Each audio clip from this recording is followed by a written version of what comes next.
మళ్ళీ వేరే వాళ్ళకి వెసులుబాటు ఉంది. అది మన వాళ్ళ గవర్నమెంట్ అసోసియేషన్లో యాక్టివ్గా ఉండేవాళ్ళు, అది యూనిట్లు పెట్టుకునే వాళ్ళకి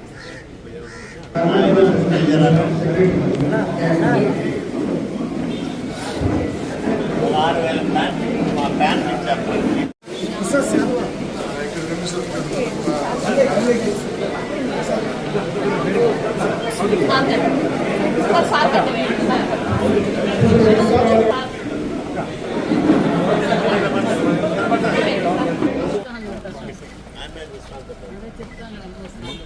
మేడం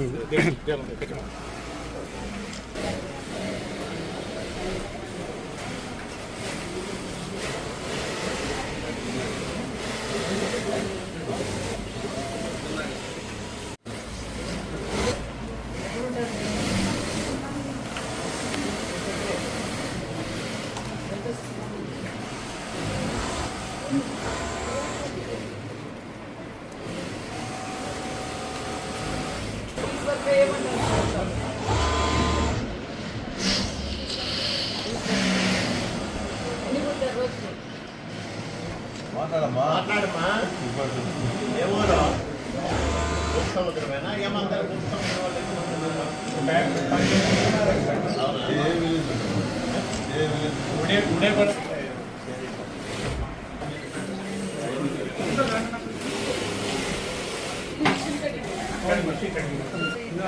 నీకేంటి అన్ని ఫోటోలు ఏం చేసి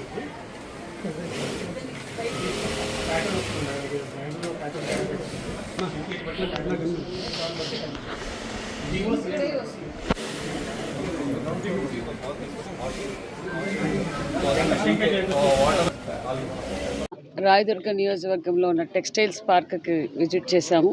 గతంలో ఏదైతే పెద్దలు కాలువ శ్రీనివాసులు గారు ఎంపీగా ఉన్న సమయంలో సెంట్రల్ నుంచి ఉమ్మడి జిల్లాకు 2 టెక్స్టైల్స్ పార్క్స్ తీసుకొచ్చారు. ఆ టెక్స్టైల్స్ పార్క్స్లో ఒకటి రాయదుర్గము, ఒకటి పామిడి.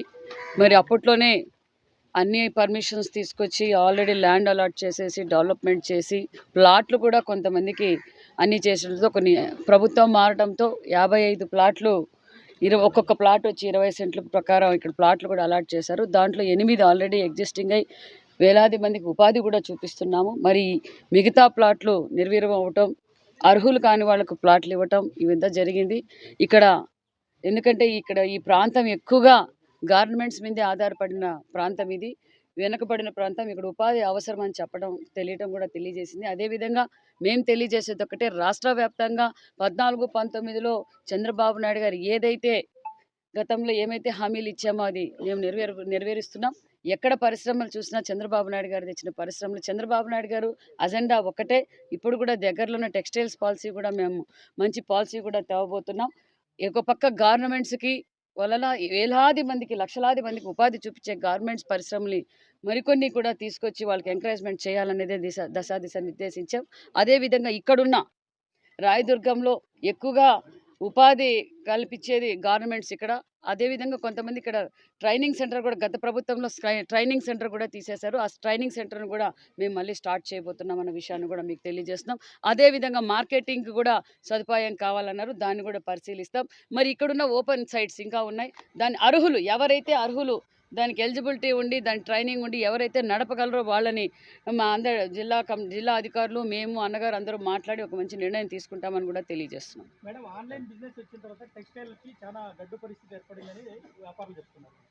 ఆన్లైన్ అంటే ప్రపంచవ్యాప్తంగా ఆన్లైన్ అయిపోయిందండి. ఇప్పుడు మేము కూడా తెలియజేసేది ఒకటే, వాళ్ళకు కూడా మేము శిక్షణ తరగతులు కూడా ఇవ్వబోతున్నాం. ఏ విధంగా మార్కెటింగ్ చేయాలి, ఏ విధంగా అయితే ఇప్పుడు ఏ ట్రెండ్ ఏముందో ఆ ట్రైనింగ్ మేము కూడా మా డిపార్ట్మెంట్ ద్వారా మేము తెలియజేసేది ఏంటంటే, ఎక్కడ ఏం అవసరం ఉంది, ట్రెండ్ ఎలా ఉంది, అది ట్రైనింగ్ సెంటర్స్ పెట్టి వాళ్ళకి ఏ విధంగా అయితే ఆన్లైన్లో ఏ విధంగా మనము మార్కెటింగ్ చేయగలము ఆ విషయాన్ని కూడా మేము కూడా తెలియజేస్తున్నాం. అది చాలా అవసరమైన విషయాన్ని కూడా మీకు తెలియజేస్తున్నాం. మేడం, ఇక్కడ టెక్స్టైల్ పార్క్కి కనీసం మౌలిక వసతులు కొద్ది కరువైనాయి. యాక్చువల్గా మెయిన్ అక్కడ గేట్ అంతా ఇదైపోతుంది.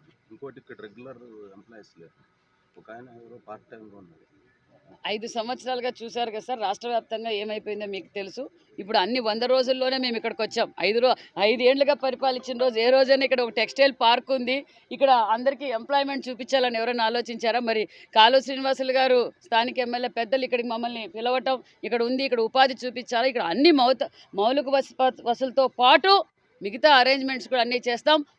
ఏవైతే ఇక్కడ మీరు ఏదైతే టెక్స్టైల్స్ పార్క్ అని పెట్టామో ఆ పార్క్ నిరూపించి చూపిస్తామని కూడా తెలియజేస్తున్నాం. Thank you madam, thank you.